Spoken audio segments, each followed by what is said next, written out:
and for the last round of day one for Twitch Rivals, we have the one and only Scarra, the team fight tactics guru, versus xFSNSaber, who, from looking him up, even though I do follow a lot of League of Legends people, have not heard of Saber until now. Looks like he is actually a challenger tier marksman. So pretty good League of Legends player that we got here. Link to his YouTube will be in the description below, as well as Scarra's, of course. And another interesting game here. Not quite like the Trick 2G game that we saw. Link to that video will be below as well, but still interesting nonetheless. Definitely looks like Scarra knows what he's doing, at least a little bit here with his decks that he's decided to go with. So awesome to see some players such as Scarra getting into this game, and hopefully we'll see them around a little bit more often. So with that said, let's get into the gameplay.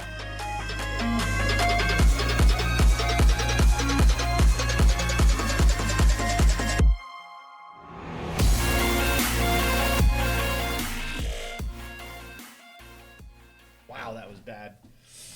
God, you always with those pre-combat spinning axes. That's what I like to see. Yeah, the pre-combat Rangers resolve into the in-combat Rangers resolve. Dude, because tough stacks, right? Come on. So it looks like they pulled up a Scarra and Saber game, so they must be waiting for. Oh no, it looks like this is actually. Yeah, I didn't expect this to be like in tournament. I think it is in tournament. They must be waiting for the other game to get started. Which is also a little weird because the timer's at 53 minutes, and according to the website, we're playing 50-minute rounds. Let's just act like we didn't see that. It's fine. Okay, yeah, that doesn't exist. It doesn't exist. We're gonna see Scarra repping the 100 Thieves merch that I mentioned earlier. That shit is so comfortable, so good quality. Do you have some? I have a couple of the long sleeve shirts. Yeah. Yeah, I'm thinking about buying. So I haven't bought esports merch up until like now. I'm thinking about it. So I'm thinking about buying some Cloud9 stuff. It's just like the 100 Thieves shit is insane. It's one of the softest shirts I've ever worn. Nice. Where'd you get the Twitch hat, by the way? They were advertising on Twitch like back in April or something that for Twitch Prime, it's like if you have Twitch Prime, it's like 25% off all Twitch merch. And I was like, well, if I'm gonna give myself quarantine haircuts, I need a hat. So I just bought a Twitch hat right out of the Twitch store. Yes, that's what I like to see. So we got Scarra. Now I imagine Scarra is playing decently well so far. What did we see Scarra's record was? I believe he was 1-1. Okay. So we see. Ooh, that feels bad. But the Senna's gonna level. Yeah, the Senna is gonna level. Good. And so Saber is playing. This looks like probably just true deep. I highly doubt it's anything like Swim's version. I think we just mentioned, like we said that last round too, where we're like, oh yeah, Saber, he's on Swim's team. Is this, the Swim deck? But actually, I'm pretty sure we confirmed that we have seen him on that deep a little bit earlier. And the Jettison is going to basically confirm that it's deep. Yeah, we actually have two hands this time around. So this is nice. We do have, like you said, the Jettison. He has some more removal too, but honestly, looking at his hand and looking at Scarra, Scarra's looking to be in a pretty good spot. And the Senna's going to go with the Devourer, though. Devourer is such a good card. Yeah. But he is going to get to run out Misfortune and Fleet Feather Tracker sort of for his troubles. Might even just see the Vile Feast fired off onto this Fleet Feather Tracker now, though there's not a super big reason to. It doesn't have the Challenger yet. Maybe you're just playing around that Bright Steel Protector. Yeah, there's no real reason to wait until you're in combat either. Just get that extra blocker out there. Not that it's going to make a difference into this Misfortune that you did not know was coming down. Now, the question, though, is how far away is Saber from deep? Because that'll make a huge difference with the blocks right here.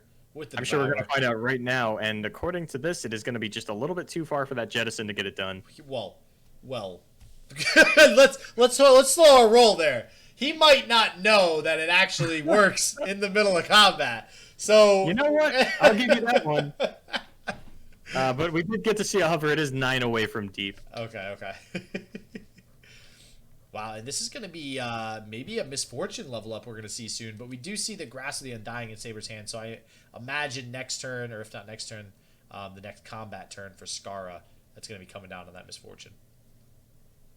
And we should see the Devourer block. Yeah, okay. I was going to say, it does seem a little strange to me if we don't get that free block onto the War Chef. And maybe it wasn't totally correct for Scarra to actually attack with the War Chef. If you attack with the unbuffed Bright Steel Protector, you're still representing a lethal onto the Devourer of the Depths because of the Misfortune ability.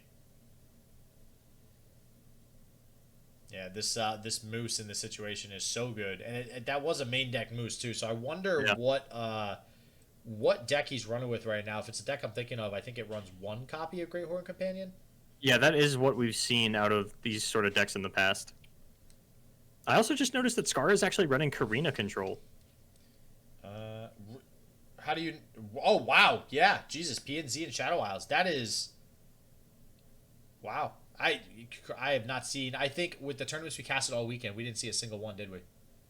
So there was one in the top 8 of Southeast Asia. Oh really? Okay, I forgot Yeah. you casted Southeast Asia. Okay, Yeah, awesome. something that I had touched on was that, with scouts being something that's in pretty much every lineup, I thought that an anti-scout lineup of something like Karina Control, Lux Karma, and Braum Swain could be very powerful. Yeah. And we actually did see that exact lineup in the top 8 of Southeast Asia through High.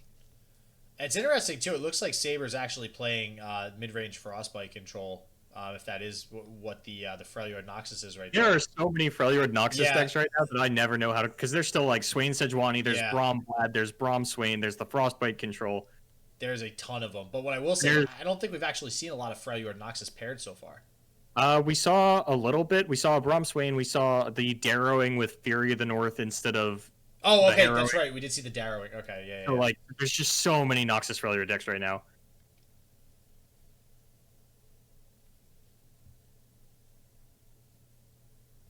And this is going to be a pretty interesting turn for Saber. I imagine, again, we won't see the Grasp until the following turn when Scarra goes for the attack, probably the Scout attack with the Great Horn Companion.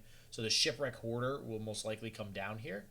And it looks like that is the case. But he does tap out of mana, so I'm thinking probably just the Grizzled Ranger. Probably no real need to play the Genevieve here.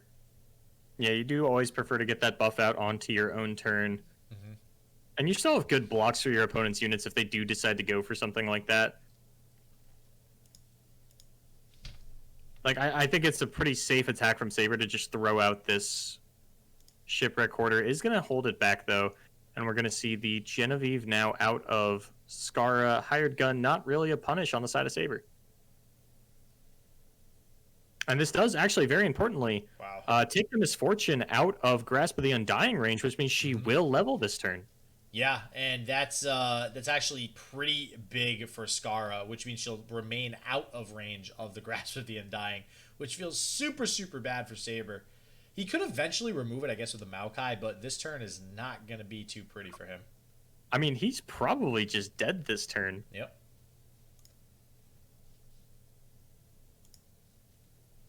Yeah, so here's the Moose. The Moose is loose. And he's going, wow, 3 scouts. There's not a whole lot of time to see that many scouts on the board. Yeah. And not only that many strong scouts. They're all these buffed are up decent, too. ones. So this is just the first wave of attacks. And I mean, you might be right. That might just be straight up game here. Yeah, and if we do see Grasp of the Undying fired off, I'm a little curious to see if we're going to see the Make It Rain come out of Scarra just to try and sort of snipe out this Devourer of the Depths, get one more thing pushed through off the board so that he can push through a little bit more damage on the following attack.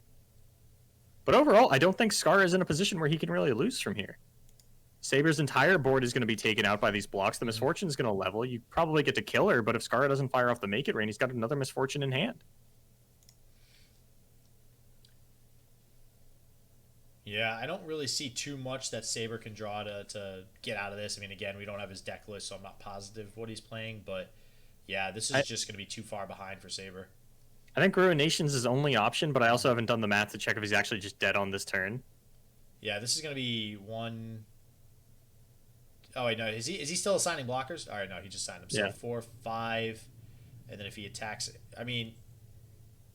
He's only going to have to do 8 more damage, and he has a Make It Rain, and the Misfortune does 3. So, no, I'm pretty sure that is actually game.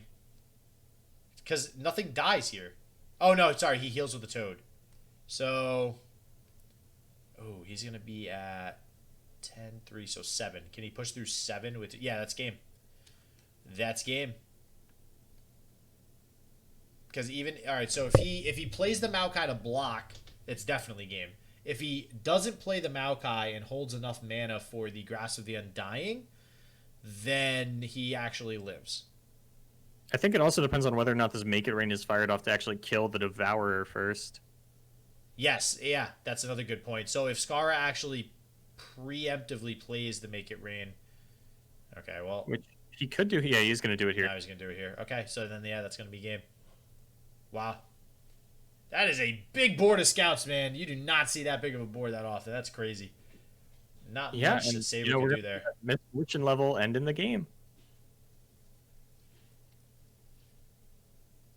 I don't think we've, like, in all of our casting time, I don't think we've seen this animation not immediately followed by somebody's death. It's funny how that works. It's literally, it means the game's over.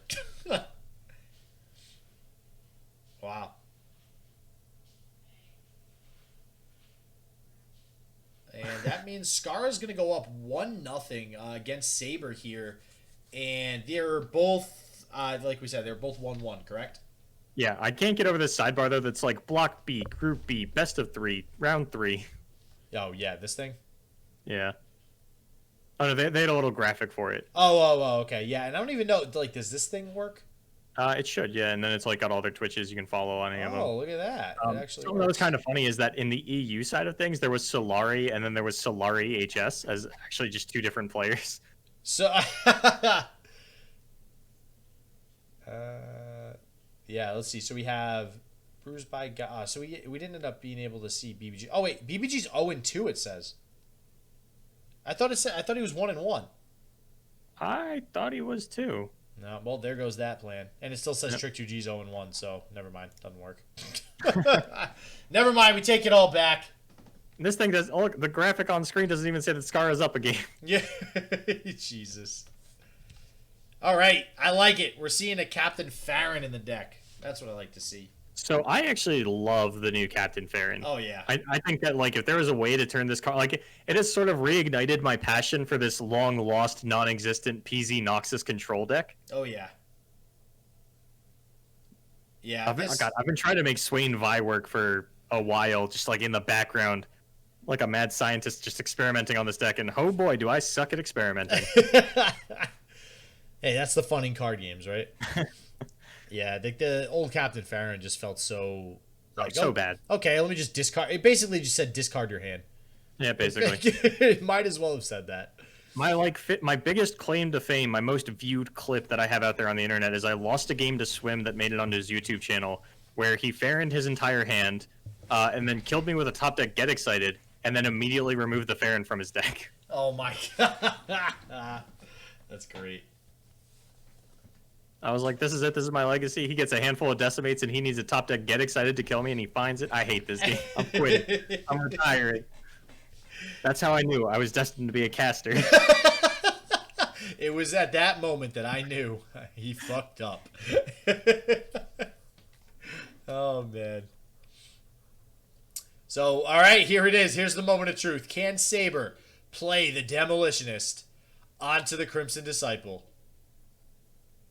And he did it! Yes, we have a winner. Let's go. Woo. This is an improvement from what we've seen in the past. This is... Oh, we have a game, boys and girls. This is going to be spicy. And it looks like, yep, we're going to go ahead and attack with the Reckless Trifarian here.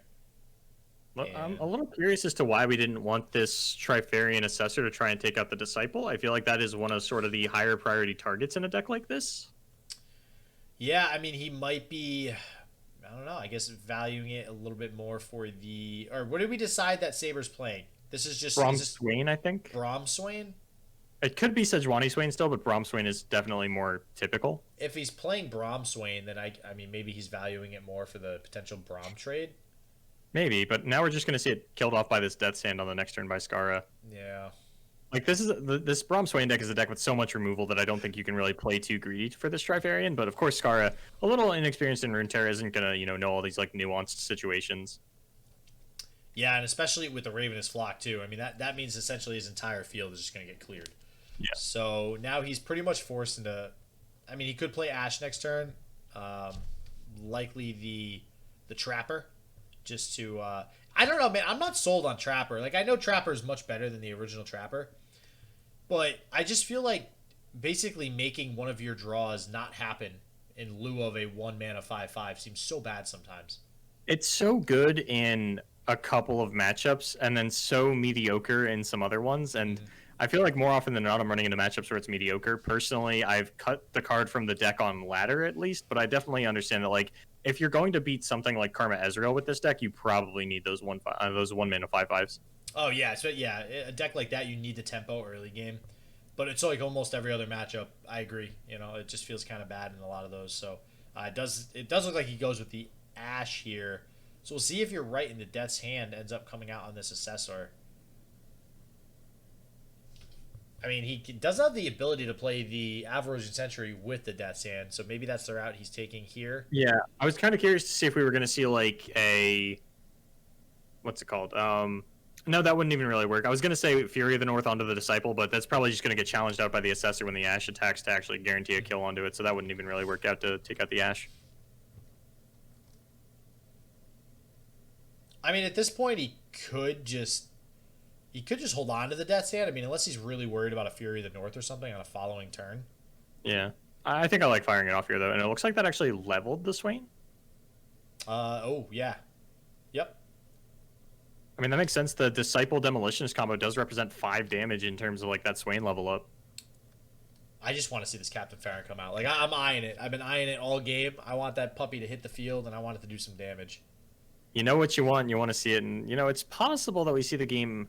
I mean, the game's definitely going to go on that long, right? And then it comes down to, like, what's more powerful on turn 8, Leviathan or Captain Farron? I mean, at least to start, I think on the surface, Captain Farron is. But if he's able to get the Swain on board in tandem, then obviously the Leviathan is. Yeah. So it's all just going to be about who has the tempo at that point to be able to keep their unit on the board, or if the Farron can actually remove the Leviathan immediately. Yeah, and it looks like now we do see that Fury of the North play come out to actually kill the Ash, and that does mean that Scarra's hand's looking a little bit weak. You know, we are going to get these Trappers down, get some Yetis onto the top of our decks, but this isn't necessarily a matchup where the Yeti feels phenomenal. It doesn't, like, line up into anything super well. Granted, you're not really going to complain about 1 mana 5/5s, but there are definitely cards in your deck that you could have drawn, like that Ash. That would be a little bit better, but since he does get the Ash, you know, no loss of tempo is going to happen, and all of a sudden he's got that a big sort of threat available to him. But on the side of Saber, we see this very, very important Culling Strike Iceveil Archer combo that's going to be able to take out anything Scarra wants to play. Yeah, that combo is so rough, and it's like you always know it's a potential, but you can never truly prepare for it. Like, you can't play around it, so it's so difficult to have to deal with that in this next turn here for Scarra. And even on this attack turn, I mean, it's kind of awkward for what Scarra plays right here. He can go ahead and play the Trapper, just to possibly end up having another blocker available for the Swain. The Iceveil Archer does Frostbite the Swain, which will help immensely. And I imagine he just ends up going with the Ash as well here. Yeah, and this Ash is, you know, really close to leveled, I think. Looks like, is that 2 out of 5?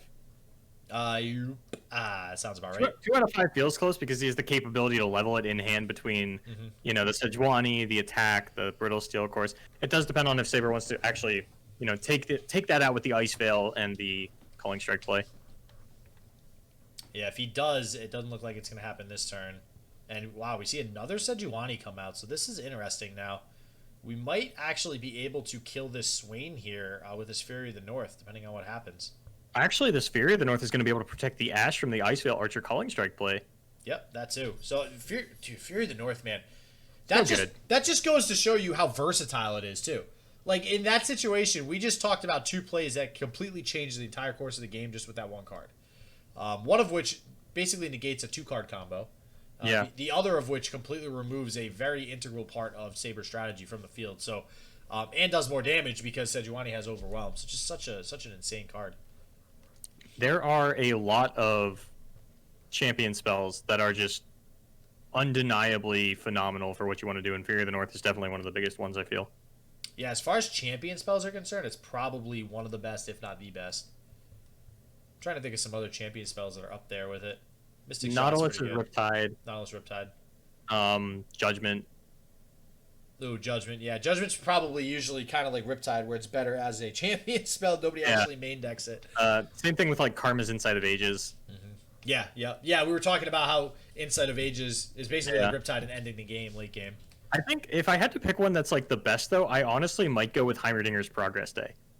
Just because, like, understanding that it's only a Ooh. champion spell, if the champion is on field, does mean that, like, I get to draw 3 cards and make a 0 mana 8/8. Yeah, I'd say just raw power and strength. Yeah, 8 mana, draw 3, play 8/8. Seems like an okay card. Like, seems okay. Oh, but because of the Fury of the North was used to kill the Swain, we're actually not going to get to see it protect the Ash. And there's really no reason to fire off the Brittle Steel to level her here. He doesn't even have the mana available for it. But, you know, it would have only put her at 1 attack. And I'm not necessarily certain that I love using the Fury to kill the Swain. I think that the Swain wasn't really threatening too much, especially once you push that damage onto it. Like, you can just block that out with the Trapper at any point that you want. Yeah, I agree a little bit too, because like even if you're worried about Swain Leviathan, if the Leviathan ever comes down, it's going to get a Swain anyways. So it's not like you're avoiding that from really happening. We will see a whole ton of damage come through here though, unless he does block with the Leviathan. I think we could even see lethal over the course of the next couple of turns. Yeah. If we commit this Fury of the North, the problem is that I think Saber has lethal next turn if he gets this Swain down. If he, yeah, it's this is hard. This is really hard because yeah, on the side of Scarra, if Scarra wants Saber to block with this Leviathan, like that would be the perfect scenario right here. However, like if he decides to like Noxian Fervor with the Leviathan to kill something, which I highly doubt would happen, but that would be great for Scarra. I don't see him blocking really with the Iceveil Archers because they don't really do anything. Yeah. Okay, so he's committing the Leviathan. So the Leviathan is really good for Scarra. I imagine he will probably end up committing the Fury of the North here. And we might see, if he commits the Fury of the North, oh no, it's still out of range of Noxian Fervor. Wow, so that's super good for Scarra, I think. Yeah, I think this Leviathan block does just sort of end the game because now Scarra has the option to, 1, play a Decimate with the remainder of his mana, and 2, Saber's not going to be able to get off that Leviathan Swain combo to stun out the board. Yeah, in that instance, right, if he had taken it, that would have been 13, 14, 15. Actually, no. So that was game no matter what. Even if Saber didn't commit the block, Scarra still would have had enough mana for a Decimate, and that would have been game anyways. So in a perfect scenario, the only way Saber plays around that is committing both Iceveil Archers, actually, saving the whole 2 damage that they save, and then winning next turn. Yeah. But that's really hard to read. Yeah, I don't think there's necessarily, like, I just know that if he gets down Swain Leviathan, he wins. I don't know if, I didn't necessarily math out if there was a situation where he actually could get that down. But actually, no, even the Kindly Tavern Keeper doesn't save you from the lethal here. It just puts you into exact lethal range. Yeah. Yeah. That's gonna be game, and it's thanks to the one and only Captain Farron and the Decimates. Yep. And never mind, Scarra's not going for lethal. Okay. Says, I don't need that. Don't need to play a Decimate here and 2 Decimates next turn. I just need to go a little bit wider on board. I mean, okay, so we don't have the deck list, so let's give Scarra the benefit of the doubt here. Right.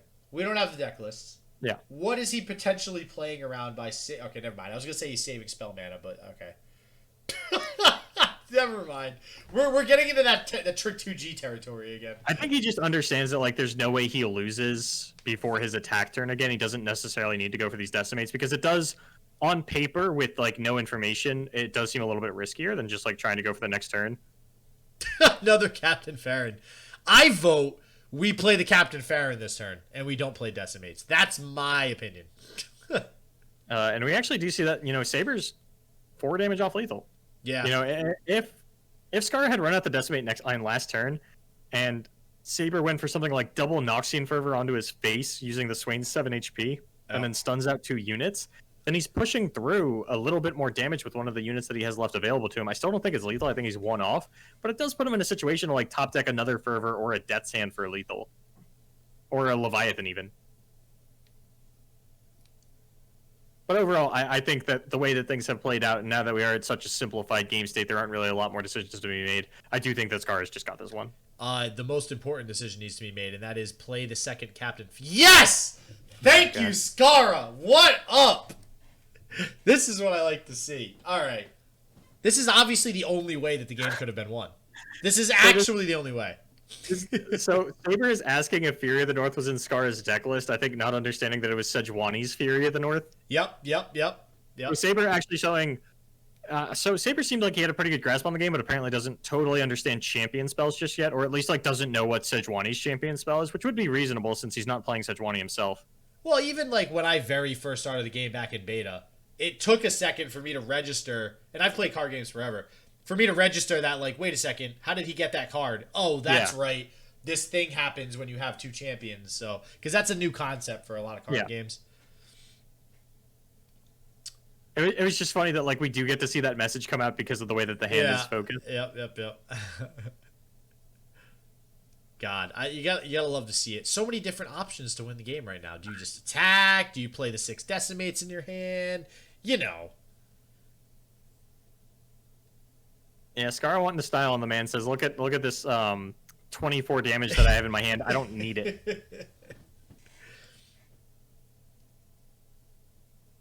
Does he actually live doing this? No, he doesn't actually kill it because he used both his fervors on the same target. Okay, well that's if he did fervor correctly, he would have won, or he would have lived at 1 and then died to the mass amount of decimates in Scarra's hand. All right, and that'll be it for the group stages or the blocks or whatever, however they had it set up. Those are the first 3 that they did the entire games for. So coming up, we are actually going to have the finals for the top 4, and then the finals for the actual Runeterra tournament itself, and for the 2 blocks that they had. And the ones that they did were pretty good because BBG, Hype, Swim, there was lots of big names in those, in that... There were lots of big names in that Final 4, so can't wait to put those video guys up for you all. So don't forget to turn on the bell so you know when they go up. But as always, stay healthy, stay positive. I hope shit just works for you, and peace out. But as always, everybody stay healthy, stay positive. I hope shit just works for you, and peace out.